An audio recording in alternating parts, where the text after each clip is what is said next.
listening to Lighting Up Real Estate with your host, Kendall Lockett. Episode 14. Today we are lighting up silent investing. As always, the goal on this show is to shine a light on people, strategies, systems, and ideas that will help you meet your real estate investing goals. I'm excited about this topic today.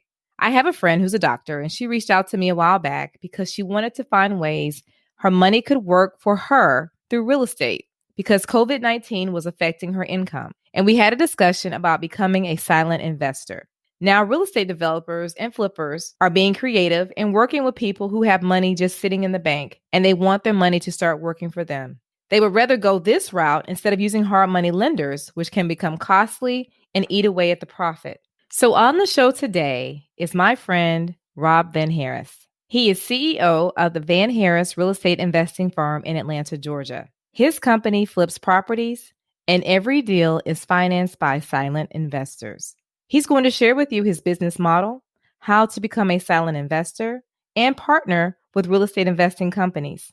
He also gives his fail-proof investing formula so that his silent investors will never lose on a deal and more. Let's get started. Rob, welcome to Lighting Up Real Estate. Oh, man, happy to be here. Happy to be here, Kendall. Excited. I'm excited that you're here.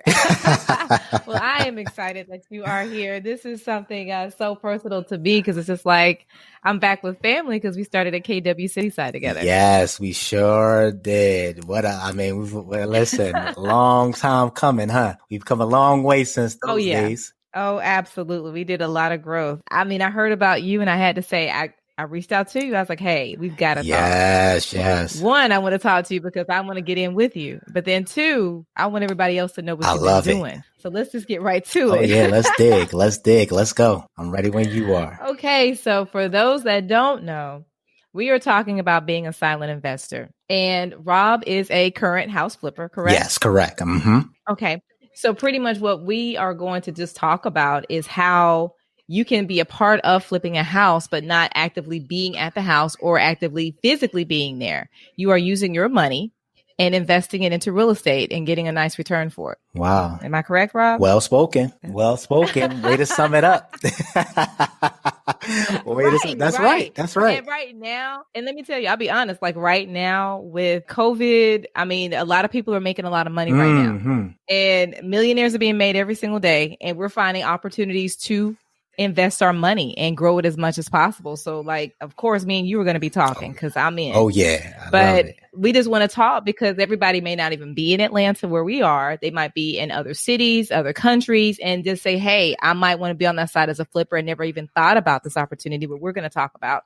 Or they might say, hey, I want to find that particular real estate investor that's flipping, and they might want to make money with my money. So let's get into it. Love it. How did you get into flipping? Well, first, before we even dig into that, let me just say, man, how proud and how ecstatic I am of you to see how far you have come, my friend. Like, I remember, when you was a baby in the real estate industry, and I'm talking to people just as well. You may have heard about me making moves. I'm hearing about the moves you're making. And look at you, man. Podcast, you killing the real estate industry. I'm hearing it. Listen, I'm hearing it and I'm seeing some things. I just want to let you know, like, listen.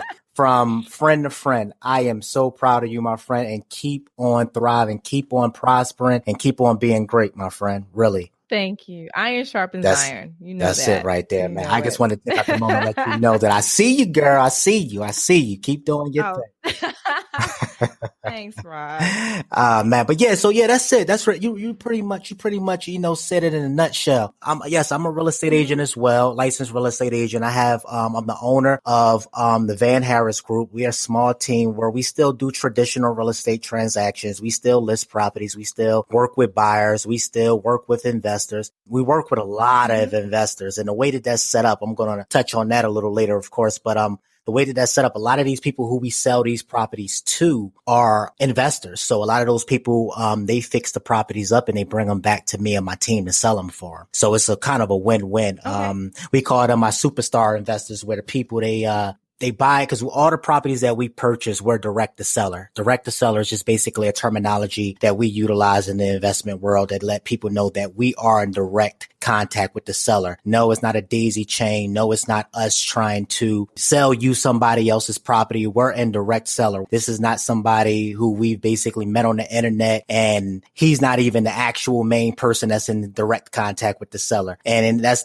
daisy chain. And so with the way we have it set up is we have a team, an investment team that go out, that scout these properties out for us. And we pick and choose the ones we want to keep. And we go ahead and pick and choose the one we want to go ahead and offset and unload to our investors, which we call our superstar investors. Wow. Okay, so let's back up. When you got your real estate license, was that always with the intentions of going into real estate investing, or did you just happen to come across an investor you work with and you just said, I see the light, let me get on this other side over here?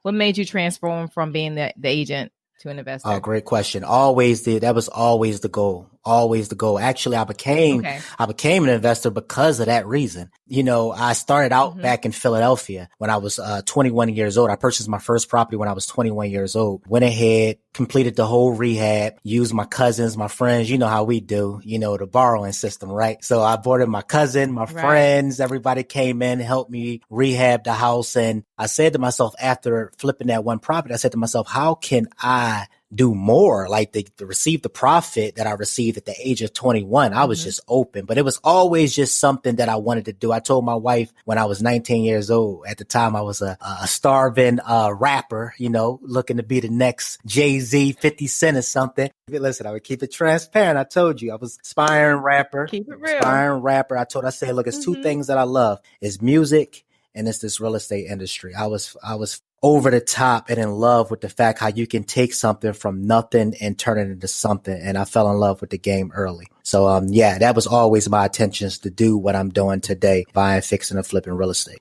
Okay, so the first deal that you had, how did you find it? I actually purchased that first deal from an auction. So, my mom and my stepdad used to actually work for a realtor. My stepdad used to do work with this particular realtor, and took me to a couple sites when I was really young, and I seen what they was doing. And yeah, that's pretty much how I came across it. I reached out to him, who my stepdad was working for. I reached out to him, and he took me to the auction, and I bidded on the property in an auction, in a live auction. Okay, so the first one was in Philadelphia. Correct. Yep, Philadelphia, PA. Okay, so do you remember how much you paid for it and how much you made in profit? Yep, I paid $23,000 for the property, and I ended up selling it. Whoa. Yeah, right. Tell me about it. Those days, well, it was the glory days. And I ended up flipping it for maybe about $55,000. $55,000. Great flip for your first one. Yeah, but you know what? I actually ended up doing that flip later on, maybe couple months down the line, because I actually converted the property, had 5 bedrooms. So I converted the property into a rooming house for a while and just started generating some cash flow off of it. And at that time I was renting rooms out for $100 to $150 each room. I think my lowest room, the smallest one, was maybe $90. So instead of renting a property like that out to where you maybe was only going to be able to get maybe $700, I was getting that a week. You know what I mean? So I was just fascinated by the fact that you could make this, what you would make off of in a month off of a property in a week. But that just became pretty old pretty fast. And then it wasn't even set up right the way I was doing it. So I decided to go ahead and let it go and flip it. And that's when I started my flipping journey. Okay. So what brought you to Atlanta from Philly to Atlanta? Was it for the real estate or just something different? You know what? Just the land of opportunity. Yeah, that was, by the time I came here in Atlanta, that was long. Yeah, I was done with that one by then. Just the land of opportunity. You know what I mean? The land of opportunity. I just, you always heard about it, how the real estate market down here was golden. You can buy properties for cheap at a good discount, and how we were paying twice as much up north than what people were paying down south. So my whole thing was, I was just like, all right, well, let me go down there. Let me figure out what's going on. Let me find out what's going on. And that's what originally brought me here, man. But things just went awful when I originally got here, man. Things didn't go as planned at all, my friend. And I say, when I mean at all, I mean at all. So when you came here, you just said, okay, I'm getting my feet wet. I'm going to start investing in Atlanta as soon as you got here. Well, you know what? That wasn't even a game plan originally. So to step back, just a couple steps back, when I flipped that property, I went ahead and to keep my my cousins and my friends and the crew that I had at that time busy, I started doing projects for other investors. So I ended up, long story short, to fast forward, I ended up having a full-blown contractors company that I ran for 7 years. When I came here, I was originally going to branch out and start my contracting company here. Things was just at the time just falling apart for me in Philadelphia. I'll be honest with you. It was just, I made so many mistakes. And that's why I always tell my team members and, people who I'm mentoring, just like, look, I made enough mistakes to last everybody a lifetime. And I was just losing money. The business, I didn't really know. I started off really not knowing much about the contracting portion of it. And it cost me in the long run, to make a long story short. So I always was just chasing my tail. The business was just eventually, it was going to bleed out. So when I got here, I was going to go ahead and open up another contracting company here. But then I decided, I said, you know what? I've been doing here and there real estate because some of the investors, even then that we were rehabbing the properties for, were giving me back the properties to list for them. I didn't have a ton of business, but I had enough. I wasn't really, 100% all in the real estate, but I had enough. And that was the goal here. But instead of just opening up the contracting business, I said, you know what I'm going to do? I'm going to go in full force, 100% into real estate. Wow. And that's when I became an actual full-time agent, because I skipped that part. The guy who I purchased my first real estate deal through, I ended up purchasing a few other deals, and he was sending me to the houses. Basically, at this time, supers didn't even exist, right? The super boxes we have, how you can go swing your phone, open up a key box. Then it was just combination lock boxes. He had me going to my own properties, opening up doors. So I was basically selling my own properties. So I said to my mom and my wife at the time, I said, listen, if I'm going to be selling my own properties, I might as well go get my license. And that's what made me go get my license. You see, so I skipped that part. Yeah. I skipped that part. Wow. Okay. So now that you're doing full-time real estate investing. Correct. And you mentioned a real estate investment team. Who's on your team right now? So right now I have a lead admin. I have a few cold callers. I have 2 cold callers. I have 2 acquisition managers, and I have an assistant, and I also have a disposition manager on my investment team. So we're about a seven man crew, including Catherine, my wife, who basically oversee and make sure that I'm on track, of course. Okay, of course. Okay, so what is a day in the life of investing with you, or as I guess what I'm trying to ask is, it's rare that you see a full-time investment team with 7 people on it. So that means that you're doing a lot of deals in Atlanta. So what does that look like? Is that how many deals are you doing per month or per average a month with this type of size? So are we including just the flips, or are we including properties that I actually, put under contract and source to other investors? I would say all of it. So all together, we're averaging maybe about 5 to 6 deals a month. Wow.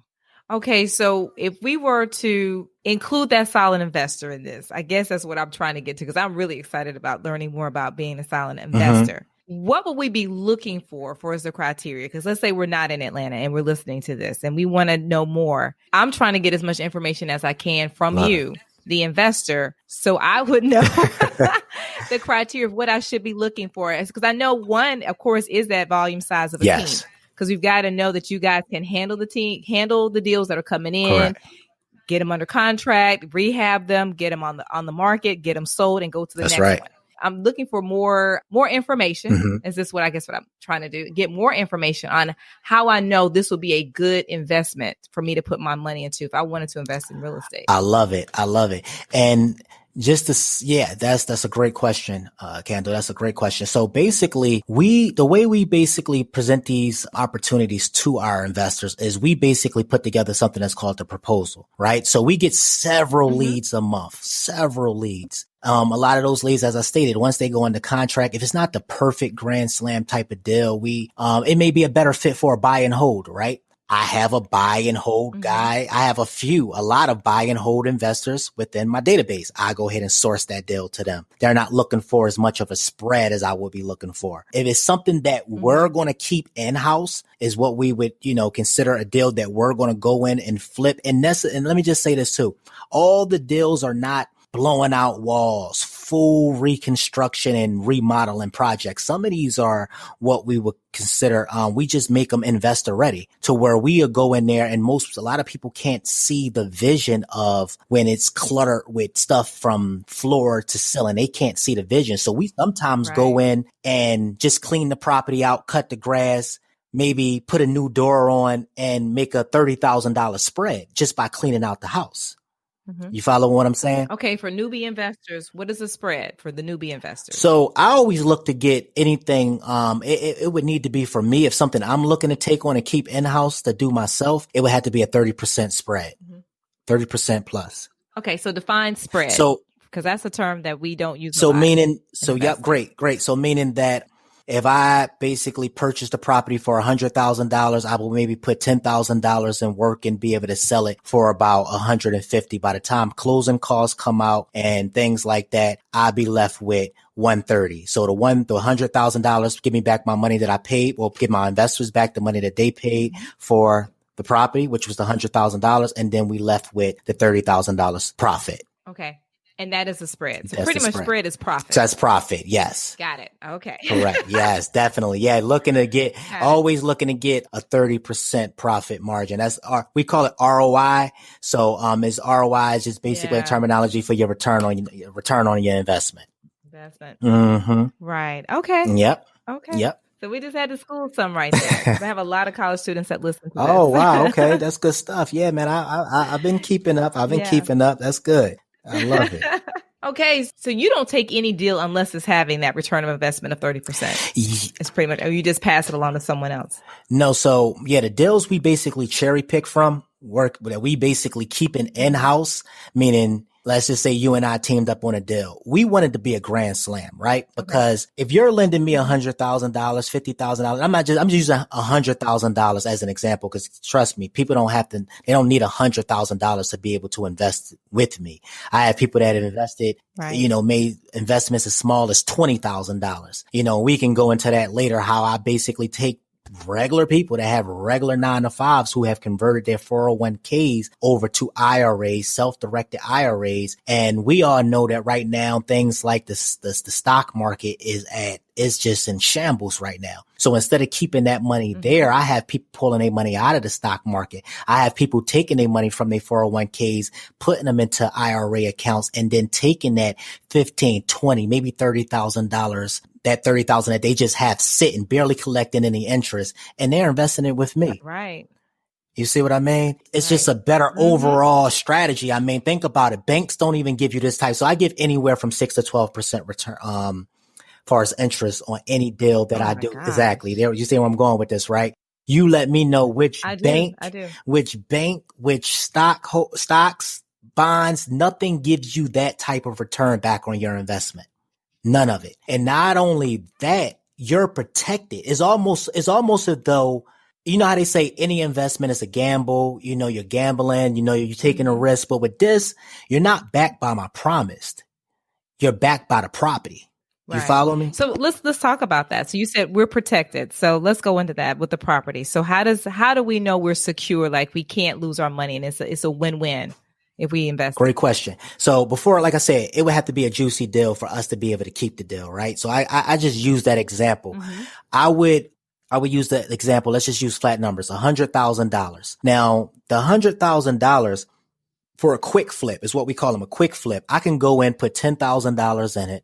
Right? Maybe $10,000. Sometimes, truthfully, Kendall, it's less than that. Maybe $5,000 because all I'm doing is cutting the grass and just putting it back on the market with some of these properties. But we make a $30,000 spread on it. But a lot of these properties, it may need a lot more work to where we may go from $10,000 to invest in $40,000, $50,000. But after we invest, let's just take that $100,000 example.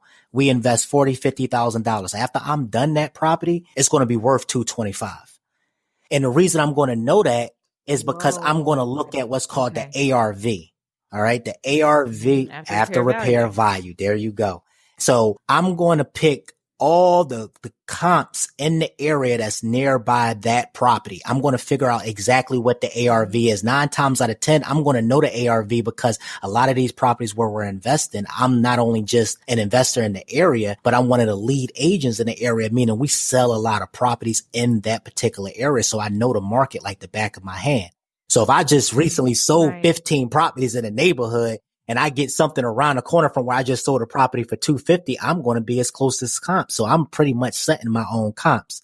I was just about to say that. Yeah, you're making your own money. Own comps. And it's good because a lot of them, I mentioned superstar investors to you earlier. A lot of those investors who's coming back and listing those properties with me, they're in the same areas. You follow what I'm saying? So we kind of control the market. Right. But let's just take that away. That's just kind of, probably going to go over some people's head. Let's just go back to 101. I would buy that property for $100,000. I would invest 50 and I would basically put it back on the market for $225. After closing costs, which we consider selling costs, right? Come out. But when I buy the property, we're going to have, of course, closing costs. I'm going to have what's called holding costs. Holding costs is things like the alarm, the insurance I have to keep on the house, keeping the grass cut, and things like that. We're going to have something that's called quiet costs. Quiet costs is just the unexpected. Things that can just pop up on a project, your taxes, things you're going to have to pay attention to that most people don't pay attention to. When I present that proposal to you, it'll have all of that on there. Okay. So you make your money going into the flip, not coming out. So I go in with the worst case scenario. So at 225, that's going to be like worst case scenario. 9 times out of 10, if it's at 225 on the proposal, we're going to put it on the market for 250, 260. And the comps in the area is going to be able to support the ROI that I have on those documents. Make sense? It does make sense. So pretty much, let's say worst case scenario, we did this pre-COVID. Mm-hmm. And of course, things shut down, the city shut down, all the inspections shut down. How did you navigate that? Or how would you navigate that if it were to happen again? And far as protecting our money? Yeah, great question. Truth to the matter is, I raised even more money during that time. Yeah. Because I always tell people this, right? One thing about real estate may go up, real estate may go down, but real estate will always, and I mean always, be around. And it's just the name of the game with real estate. Real estate will always be around. Yeah. People will always need a place to live in. If you go back just in history, the markets have crashed several times, but it always came back stronger. You see what I'm saying? And success leaves clues. So while everybody was panicking, and I get it because listen, the banks got strict. Their requirements just got outrageous. Instead of wanting, I remember Chase, they wasn't even accepting anyone at the time under, you had to have over a 700 credit score. You had to have 4 months, plus of reserves, right? And you was asking for 20% down payment. Now, how many people that let's just utilize, a $300,000 house? Who that have just 20% of $300,000 just sitting in the bank? What's that? $60,000? That's $60,000. Not too many. You see what I mean? And then at that, the stock market was just in shambles. So a lot of them people, if they're pulling their money out of the stock markets, because again, people panic under pressure, under fear. Yeah. They panic. Yeah. So it's one of them things. It's like people were pulling their money out of the stock market left and right. So what do you rather do? I'm going to take this money that I just now lost half of my stock in the stock market. I'm left with, let's just say $50,000. Let's just use numbers. What I'm going to do, I'm going to put it in the bank, right? That's the first thing you would probably want to do is put your money in the bank to make sure it's protected. Most people would think, right? Right. Put it in the bank. Right. Let me put it in a money market account or something along those lines and get a little bit of interest. But what people don't know, Candle, is that the bank take that $50,000 that you put into that account and they invest that money 10, 20, 30, 40, 50 times. And they're making hundreds of thousands, if not millions, off of your $50,000. Absolutely. You're right. So my question to people was, well, why are you putting it with the bank when you could put it like somebody like myself to where, again, we have so many multiple exit strategies to where we go in winning. You see what I mean? The truth to, unfortunately, a lot of people, people stop paying rent. Landlords were in panic mode. People started unloading a lot of inventory. So when they started unloading inventory, even if we had to ride the wave and wait for the market, which the market never did, it never went down. The market never crashed. In fact, it got better. It got better. So people started panicking, selling their properties to, fortunately, they started selling properties to us. And we were getting these properties, 10 cents on a dollar, 20, 25 cents on a dollar. So it's like going in knowing your outcome before you even basically sit down at the closing table and hand your money off. You go in knowing that it's going to be a win-win for not only you, but the person that's at the time has a problem. They have a problem. It can be a tax problem. It could be they backed up on taxes. It could be that they have a tenant in there that's no longer paying rent. It could be whatever that problem was at that time. We're the source, and we're the people that get in front of them people and see if we can make it a win-win for all parties and make sure that we make it a fair offer, but a solid offer to where I let people know I'm an investor. So if I come in, I'm going to do what you're not wanting to do at this time, and that's put the money into it to be able to switch it or turn it around for a profit. And that's where our opportunities come from. Nice. So you're pretty much the certified problem solver. That's it. I'm the certified. I love that. I'm going to take that. I'm going to take that. I like that. Certified problem solver. That's what you can call me. So, hey, it's a win-win for everybody, like you said. So pretty much, okay. So if I'm meeting with you and the numbers are looking great, the property looks great, do you have an idea of how long it's going to take for that rehab property to get completed, then on the market? And of course, with you being a real estate agent, a realtor, you already know how long it's going to be for the days on the market. Love it. So can you give like a timeline of how soon you could get your money, that return on your investment? Yep. Most of our agreements with our lenders is anywhere from 6 months to a year.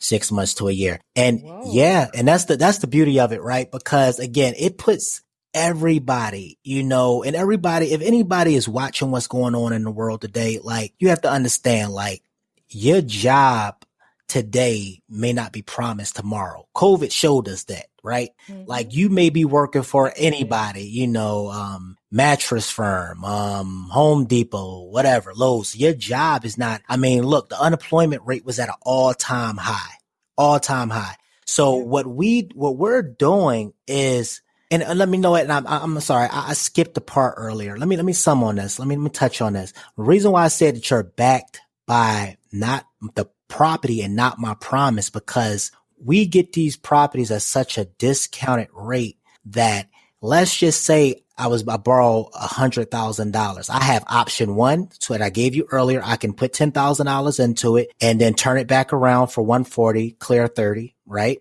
Once closing costs and things like that come out, option two, I can go in, invest 50 and then put it back on the market and turn it around for 225. Right. So there's so many options. Right. And what I mean is that worst case scenario, if I had to go with that first option to where I just go in and put the $5,000, $10,000 into the property, worst case scenario, let's just say I don't even get the 140. I don't even get the 130. Right. Let's just say I don't even get 115. You're the bank. My lenders are the bank. So your money is protected by the property, meaning that truthfully, only one that would lose is me, because you can foreclose on a property just like the bank can come and foreclose on your house if you stop paying the mortgage on it today or tomorrow. Got it. Okay. So of course I would never allow that to happen. You see what I'm saying? That's why I had to step back, because I said, of course I would never allow that to happen. Worst case scenario, if I ever was in a jam to where I wasn't going to make my spread, again, my $30,000, I could just sell it for 110 and still make a profit. 115, still make a profit. Or I can just sell it for something that's going to clear the debt on there with my lenders.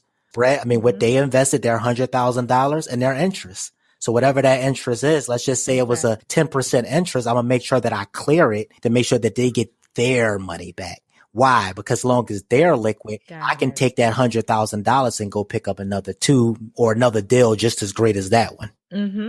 Okay. I got it. That's exactly what I was looking for. So really it is a win-win situation because you can't really lose, because like if you don't, complete the promise of getting it rehabbed and sold, we just take the property. Just take the property. Is that right? That's correct. That's correct. Because you're backed by, you take it. You're in.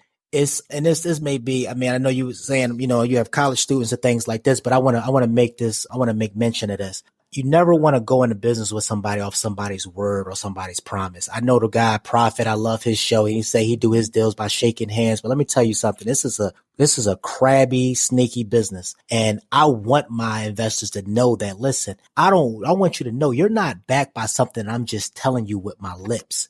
You're backed by something that's called a security deed and a promissory note.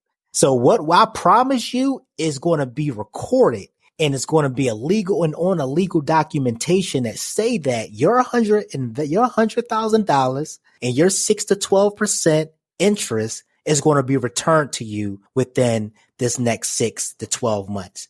So that's why I say there's no losing, because if anything, I don't think I mentioned this. I'm also the agent. I know we talked about me being a realtor, but that's where I get to say that too. Because if I had to just put this property on the market, you and I both know when you put a property and you undercut the market, what happens when you put a property on the market and you undercut the market? Let's just say for $20,000, $30,000 for what other properties in the area is selling for. You're losing money. You're losing, but at the same time, them buyers, they start calling you. Those other investors, they start picking up the phone and calling you and they say, hey, listen, I want you to represent me. I just want the property. So a lot of these deals, especially the quick flips, I'm representing both sides, Candle. Oh my gosh. I never thought about that. Think about it. Like, think about how many properties you had that was great deal investment opportunity. Those investors will always call you. Yeah, that is so true. So you're keeping the money on both sides is what you're saying. Exactly. I never thought about that. Exactly. So if I had to put that whole 6% commission back in the pot, just declare it, I could. There's no really, when you think of selling costs, what is selling costs? Selling costs is really just commission, right? It's the seller's contribution, what the seller is going to ask for. Most cases, investors are not asking for any seller's contribution. And then it's your closing costs, which is very little because you don't really pay any closing costs to the closing attorneys going out. You pay it coming in. So your selling cost is really going to be. Explain that.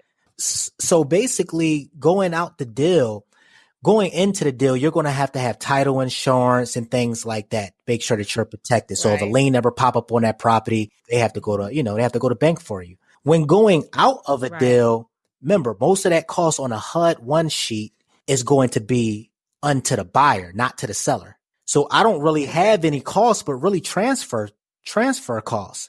Long as I transfer tax. Okay, the deed. Okay. On the deed, yeah. I don't only got to pay transfer, get a credit back. It's a prorated amount back to the buyer, and everything else is all profit. Think about it. If you think about it, like as long as I'm caught up on my taxes, as long as I've been paying the gas bill, water bill, electric bill, and there's no bills, everything else is profit except commissions. And with deals with me, there's really no commissions involved because I am the agent. You are the agent. I'm the agent. I get this. Okay. Because see, and initially when you asked me that, I was thinking that it wasn't going to work because we always know that we have to always pay the buyer's agent. Correct. Yeah. And that's always money that's going out. And we hate that, especially when we're the listing agent. But seeing it from this viewpoint, with investors always coming in, they want to talk directly to that listing agent and you can be both sides of the deal. That's it. So that is a win-win. That's it. Okay. About 70% of our deals, I represent both sides. 70 to 75%. Whoa. Yeah. Now that's sweet. Yeah, I represent both. And even in the ones that I do have to pay a buyer agent, instead of paying 6%, that 6.5% now go to 3.5%. So I'm paying on the selling costs coming out of the deal. I'm paying 3.5%, 4% to get an idea of basically the sales price. So you would just basically times whatever we're selling the property for by 3.5, maybe 4% of what you would look at as the investor, what I would be paying coming out of the deal. Okay. Now this is making sense. I'm glad it's coming together. You have it down. So do you do this for every? So you do this for every property? You create this type of spreadsheet, all this information for every deal, and like you said, it's a no-go. Yeah, I do this with every property, and then again, that 7 years experience, contracting experience that I talked about, help a lot too, where I made all those mistakes and lost all that money and stayed chasing my tail. I can go into a property now, and I'm at a point now where I can literally walk into a property and know exactly, almost to the T, how much I'm going to have to spend to remodel the entire home. Okay. So even with your contracting team, how many do you have on your contracting crew that does the rehab? I mean, it's a lot of them. So basically, what we do is, I have one guy that's really, I really PM my own projects, but I have one guy that really report to me and he kind of managed the cruise. Cause I'm thinking like you can't do 5 at one time. No. Don't get it wrong, but I'm popping up on them sites though. I'm popping up on them sites. And it's so funny that you talk about that because I talked with David Taylor the other day, a friend of you and both are our friends, a mutual friend, right? Yep. And I was telling him how eventually I have to train somebody to come in and see it the way that I see things and be able to, again, this is over what, 21? This is 15 years of experience, right? So I didn't get to where I'm at today by, I didn't get this in a year. I didn't get this in 2 years. It took practice. It took a lot of mistakes, a lot of bumping my head, but now it's just like, it's a formula, right? It's a formula that I have in place. And now all I have to do is just pretty much follow that blueprint and pretty much every project go according to plan because now I know the ins and out in every portion of a project, but I eventually have to have somebody to come in that's more like me, the overseer of everything to where I can kind of step back and start, investing into other things that that I plan to do in the near future. Okay. Nice. So you have the blueprint. Yes, ma'am. I have the blueprint. You have I guess. I mean, everything you're really selling me really good right now because it's kind of like you're doing your presentation to me directly. So I guess, like I said, we're talking after this interview, so you have the blueprint. You also have the somewhat of the proposal that you would give. So going back to like what I was saying in the beginning of the interview, if someone, let's say, is not as close as Atlanta, I guess I'm asking you the blueprint, the proposal, your 7-man crew, even your, not your 7-man crew, but your contract crew and your 7-man admin team. Yeah. These are all checklists that I'm seeing that makes someone of a credible investor to work with. If someone is not in Atlanta and they're looking for an investor like you, what I'm trying to do through this interview is just create some type of checklist that someone could use to say, okay, I'm looking for an investor and then I'm looking for some things like Rob has. Love it. So, Rob has all these things. Are we missing something? Like, what else should we be looking for? If we were a newbie investor and we are working a full-time job, we don't want to put our hands into this, but we want to make our money work for us. Personally, and I guess this is somewhat of a personal interview because I do have a friend that is a doctor. She has reached out to me and she said that she wanted to start making her money work for her through real estate. So I'm asking some of these questions and specifically for her because I know she's going to hear this. And I know she's going to be writing this down. So that's why I'm like, okay, what else do we need to find out to know if this is a credible investor to work with? Oh, MJ, that is such an incredible question. I'm talking about well said because no, you don't understand, Candle. I get this so much. You have so many gurus, right?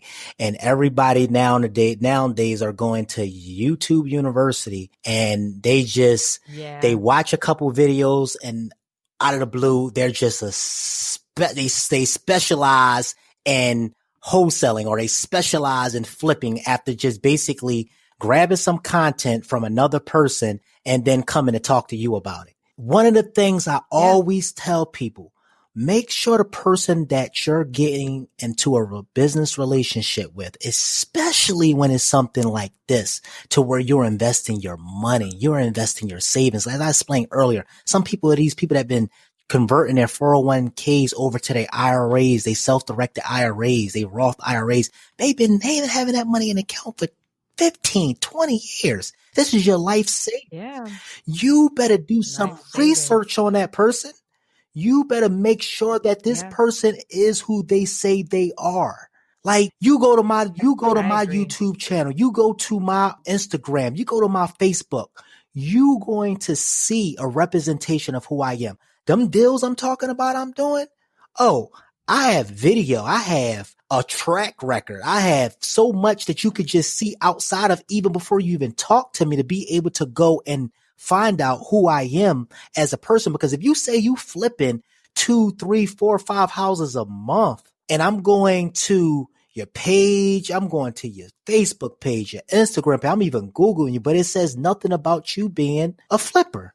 That's going to kind of draw a red flag for me. So that's number one. Make sure that you do research on a person. Number two, make sure that you go and you meet this. Make sure that the team that this guy or this woman say that they have in place is really in place. You say you have a contracted team. Okay, let me come out and see a couple of your sites.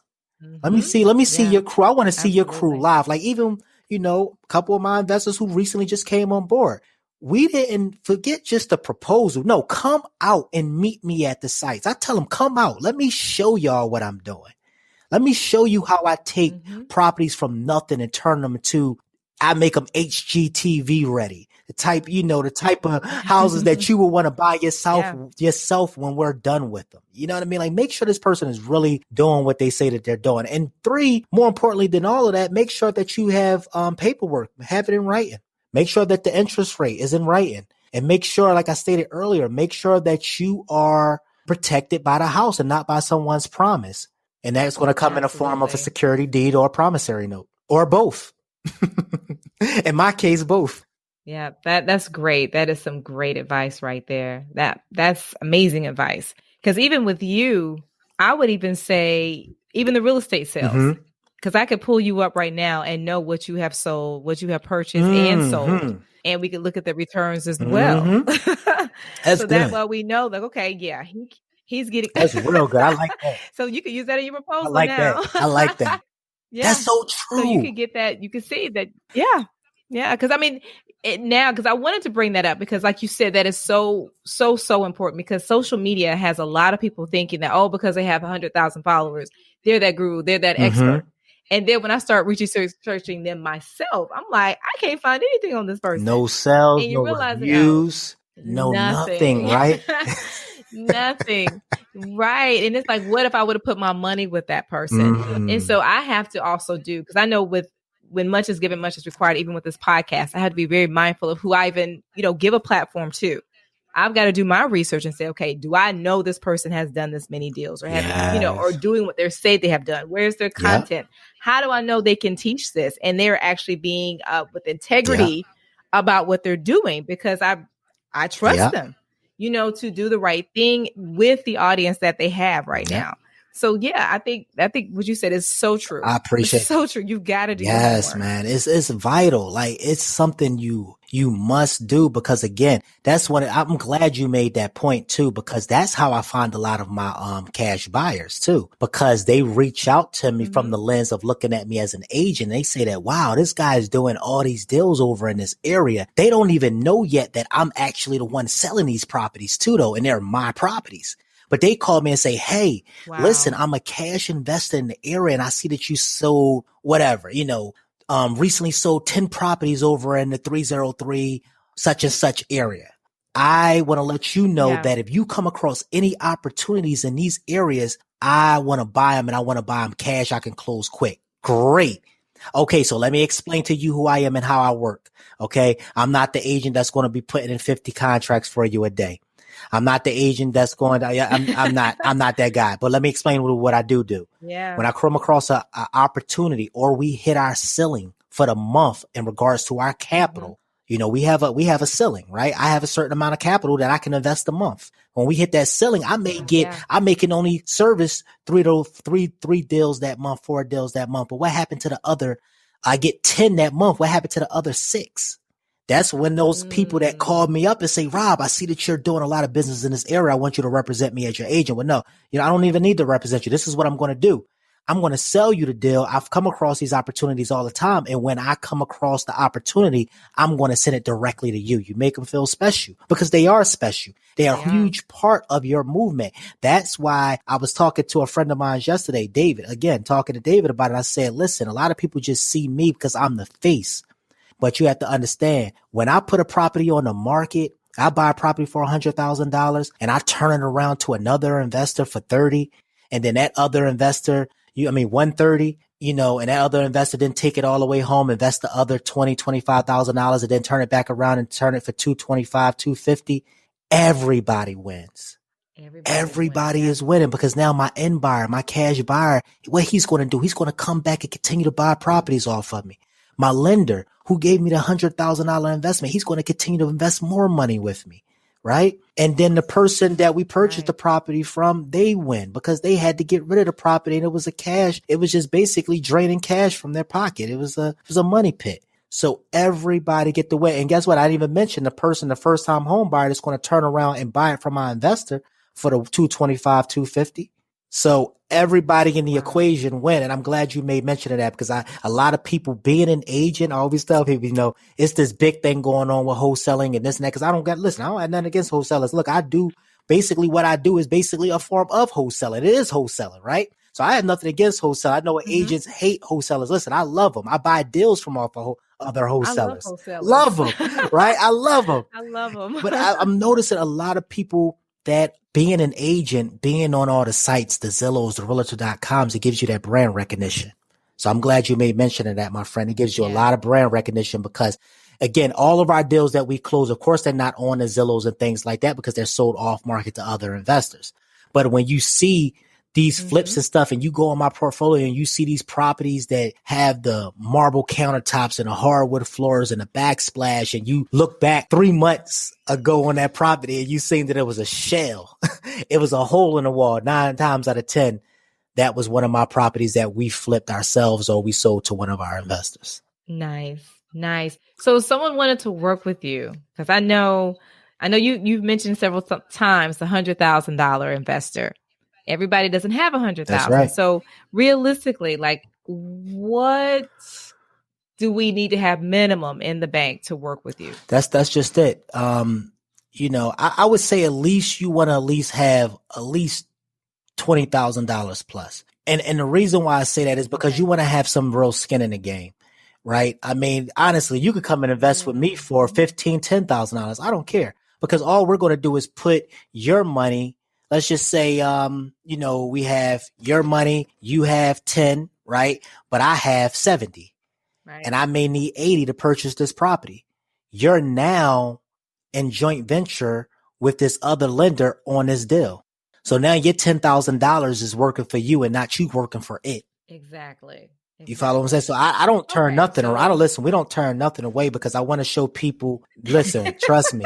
Like I said, I just had a friend of mine. He's been looking to do this for me we've been looking to do this with me for a while. And he said, Rob, look, I don't have much, but I said to him, he said, I have 20, my wife had 15. And what can you do with it? And I made them silent investors. I made them partners. And now they're already on their way to get ready to get out of a deal to where now they could put that money back. And guess what? They did it with an IRA account, right? So the money that they make, the profit that they make, they're not even going to pay taxes on it. Tax free. Right. And that's just a whole nother, let's get into that. That's a whole nother show. Oh, yeah, because we definitely have to talk about that because a lot of people don't even think about the opportunities that they can do with that money just sitting there.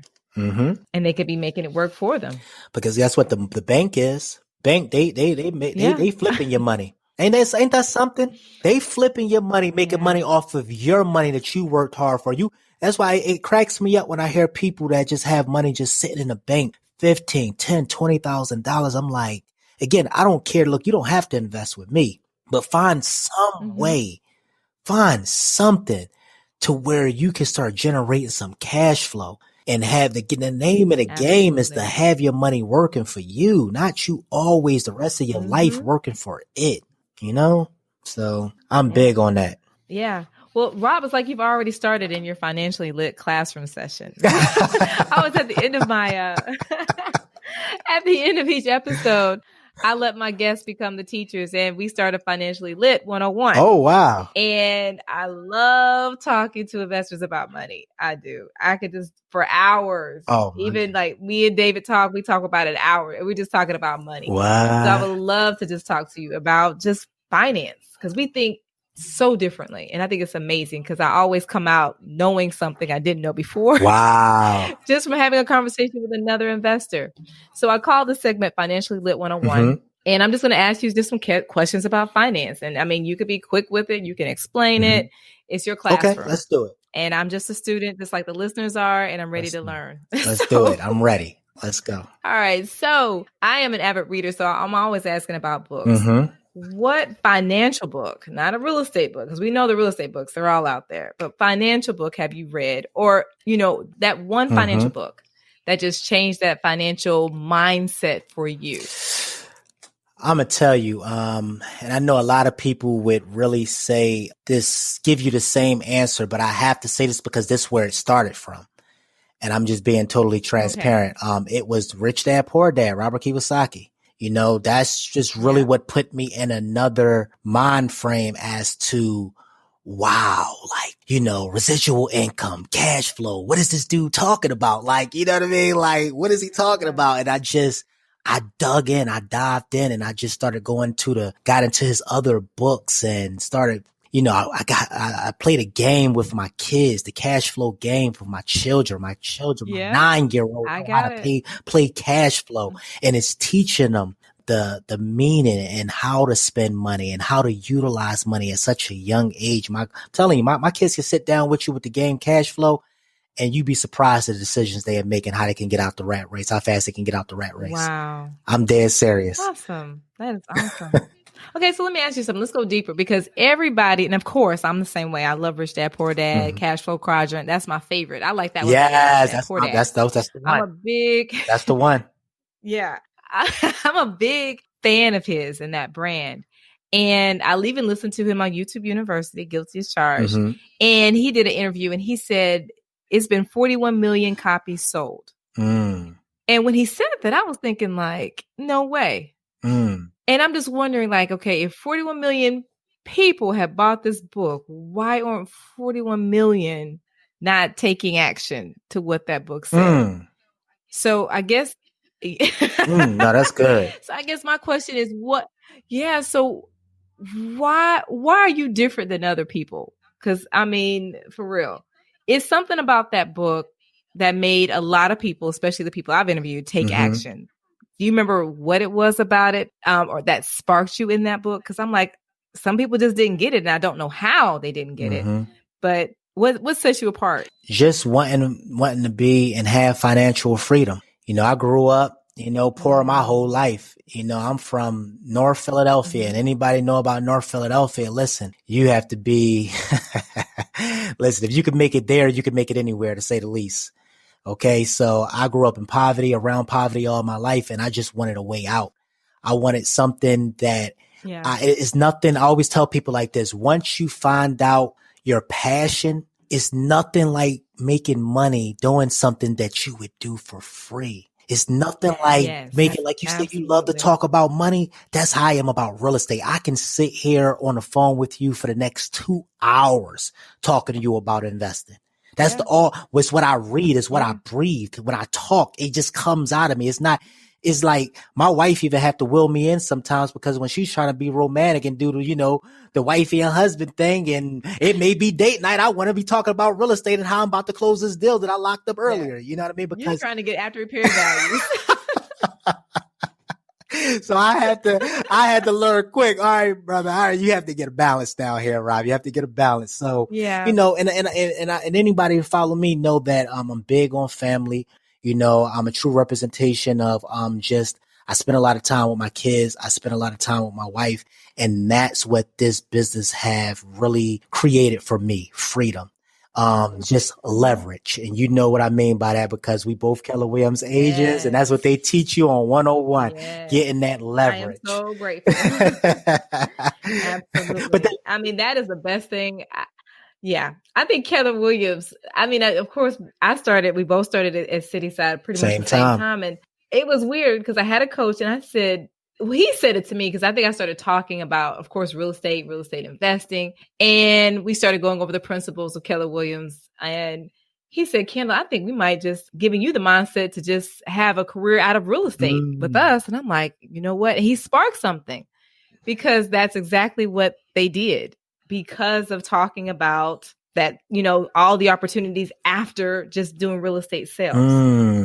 Yeah. And I didn't even think about that, because when the word leverage came to me, I didn't know what the heck leverage was until CC broke it down. I kept hearing it over and over, and I'm like, leverage. Oh my gosh, I know what leverage is. And the light bulb just came on.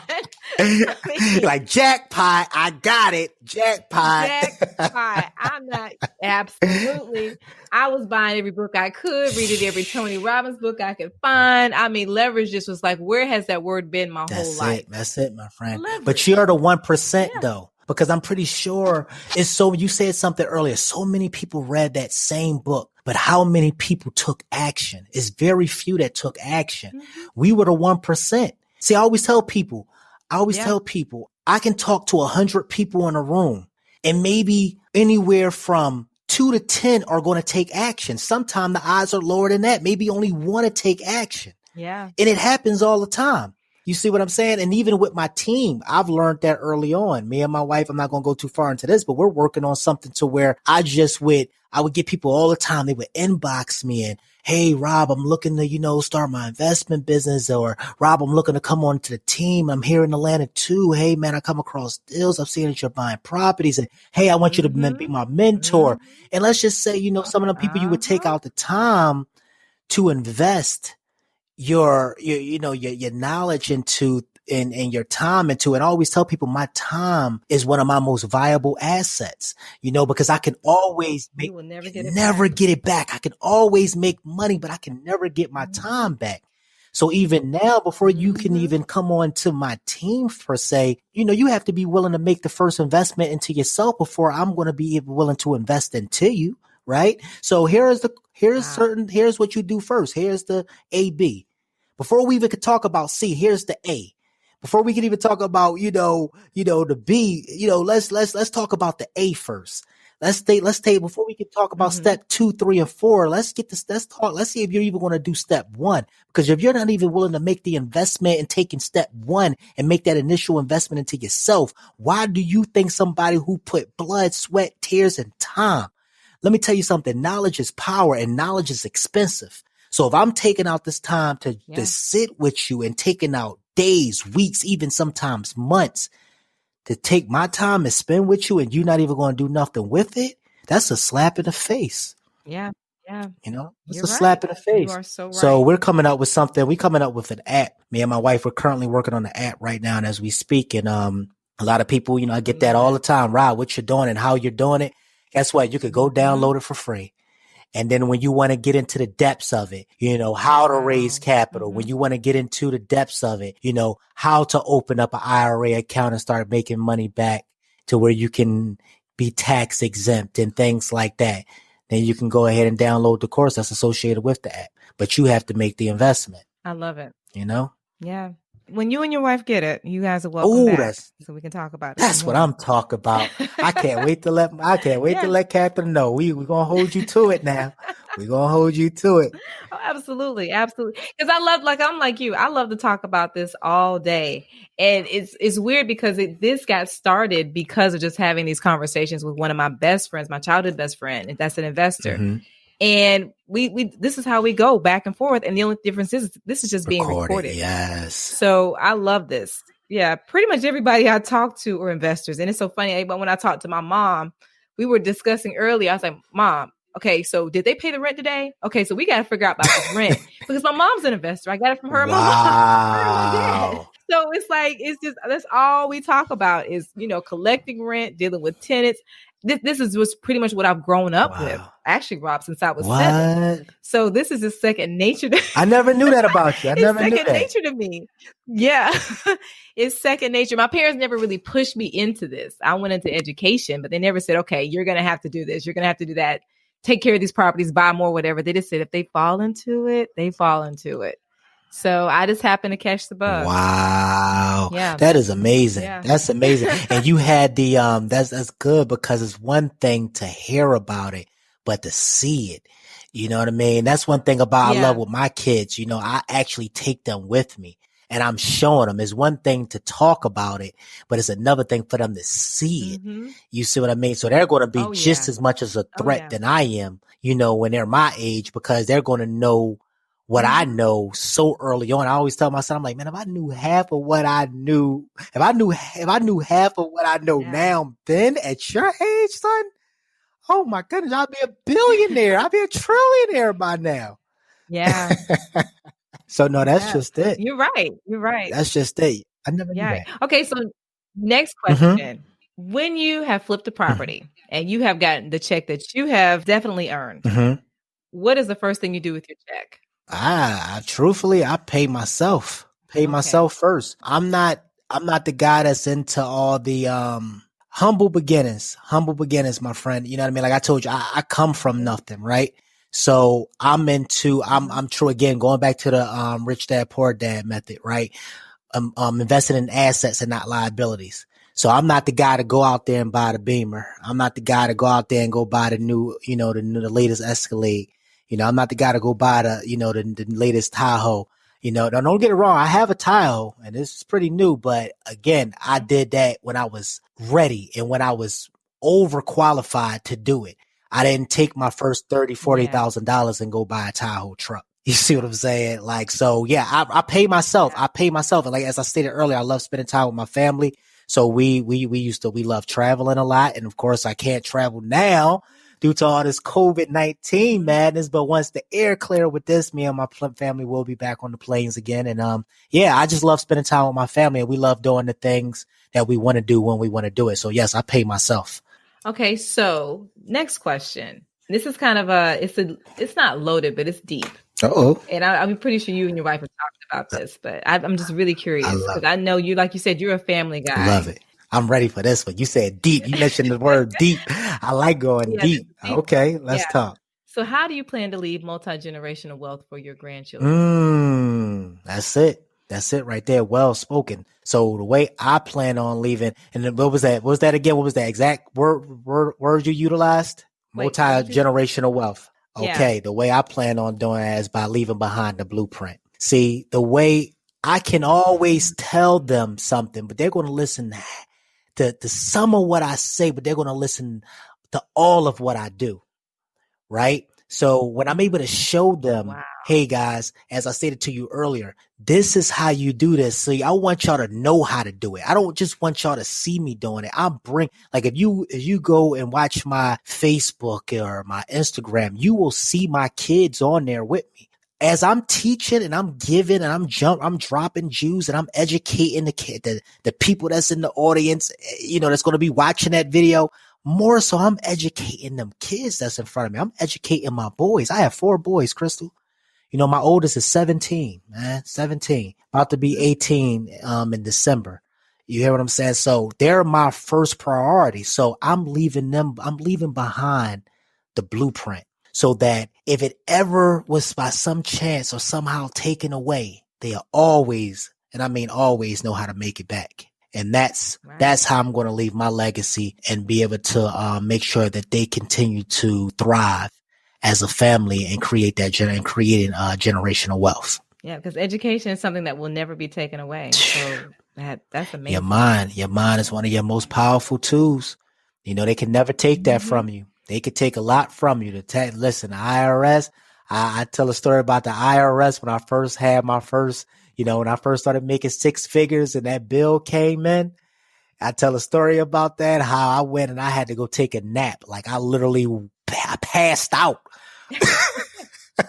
I went in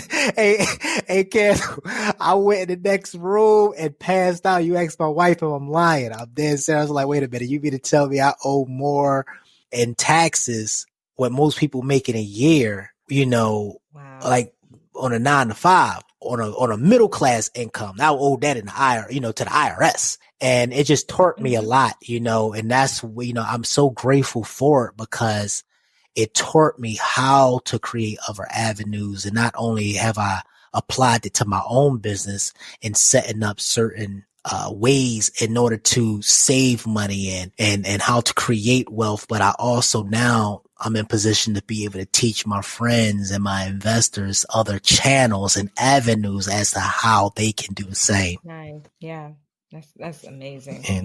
That's amazing. So what lessons have you learned in COVID-19? I think I'm learning something new every day. We could be a while for that one. I know. Well, truthfully, the lesson I've learned is just to allow your first church, your first ministry, your first priority to be what's in front of you. And that's for me, my family, God first and my family. That's just really what I live by, Candle. I'm a man of God, I'm a man, a believer of Jesus Christ. And I put him first and I put my family, right there. They're my priority. They're my main of my first ministry. And I just won't want to be so busy with life, so caught up with chasing money that I miss out on the times that matter most. You know what I mean? My kid, like I told you, my kids seem like they grow by the day. You know what I mean? They growing by the day. Me and my wife, we're both early parent, like young parents. So I've been raising babies since I've been a baby. But they're my first ministry, and I just want to make sure that I can fail, and I have felt in a lot of things, but I can't by any means necessary. I can't fail at that. Nice. So, what is your ultimate goal? I'm gonna be honest with you. My oldest boy, I told you we were early parents, right? So my youngest is 9. By the time he 18, 19. Ready to, leave home, go to school. Me and my wife I want to travel the world. I want to be in the position to where I can, in another 8 to 9 years, do what I want to do and live how I want to live. And I just want to really put on for the kingdom. To be honest with you, I really want to be able to position myself to where I can help people who was in my position with 4 kids and didn't have nowhere, because I lost everything when I came here. I'm gonna be honest with you. Like, me and my kids, my wife, we were living in a hotel room for a couple months. When I was coming to that city side office, I was living in a hotel room. Yeah. You know what I mean? Nobody knew that, but I lost everything because it was just, snakes, crabs. We talked about that earlier, and just, association with the wrong people and making the wrong decisions and making the wrong moves. So I just want to position myself to where I continue to get wisdom every day, of course, godly wisdom, continue to read, continue to build my business and build on my children, my ministry, and put myself in a position to where when it's all said and done, I can do what I want when I want. Nice. Oh my gosh. This has been the best conversation. Wow. The best conversation. Wow. Hey, you know what? And the funny thing, it's always great talking. It is. That's what I was getting ready to say. It's you and I always been like this. So I'm forgetting that we're even here on the podcast. Truthfully, me and you are just talking. Right. This is how we talk. If it wasn't even being recorded, you and I would have had the same conversation, right? Right. Right. So no, I love it. I love it. I love it. I love it. So true. So if people, of course, want to follow you, how can we find you on Instagram and everywhere else that you are? Oh, it's so easy. YouTube. So easy. Rob Van Harris. Van as in the vehicle you drive. V as in Victor, A-N. So that's Rob, R-O-B, Van, V-A-N, Harris, H-A-R-R-I-S. I'm the same on YouTube, the same on Instagram, and the same on Facebook. Oh, that's simple. I make it easy I made it real easy for him. Real easy for him, Candace. So yep. You make it so easy. But I love that you took the time, just as busy as you are. I truly appreciate this, and just being a light on the show meant a lot. Oh man. And sharing your knowledge, because you definitely have schooled me. So I can only imagine the listeners right now. Wow. So I just thank you. No, it's an honor. Honestly, my friend, it is an honor to be able to sit down and pick your brain. Because trust me, you are a well full of knowledge too. See, you're letting me do all the talking right now because it's your show. But you better trust and believe when this woman right here let loose, you better make sure you have your pen and your pad out. That I will say, and that I know. I'm dead. I'm not playing. So no, trust me, it was an honor and a pleasure to join you on the show on today, my friend. Oh, really. And the next time we talk, we're going to be recording with you and your wife, and we're going to talk about the courses and how what you have created, so that we can each one teach one. I love it, because we know a lot, and of course, our ministries, we want to help other people. That's what we're here. That's to serve. it. That's it right there. That's the altar. That's it right there. If I can just help out of the 100 people in that room, like I told you, if this can just touch that one person. I just watched the movie the other day. It's called I Still Believe. You got to watch this movie, man. It was like, it had me and my wife both in tears. And his wife said, if all this I'm going through can just, at the end of the day, save just one person, then it would have been worth it. And I said, man, it sent a daggone lightning bolt through my heart. I was like, yo, that's my mentality. That's how me and my wife roll. When I do speaking engagements, cause I have for years, I've always dealt with the youth. I've always spoken, with the speaking conference at schools and things like that, and had, mentoring programs and things like that. So my thing is, I always say I could be in front of 100 people. And if I just can just make a difference in one person's life, it'll make all the difference. It literally is so worth it and some if I can just change the life and help that one person at the end of the day. Yeah. Really. So you hit it right on the nose, my friend. That is it right there. Just that one. That's all I'm striving to do. I just want to be a blessing. God has blessed me, and I just want to be a blessing unto others. That's it. Oh, I love it. That's it. That's it. To learn more about Rob and get transcripts of this episode, just go to lightinguprealestate.com. If you enjoyed this conversation, please hit the subscribe button and leave a review on iTunes. That's all for now. Stay safe, stay sane, and stay lit.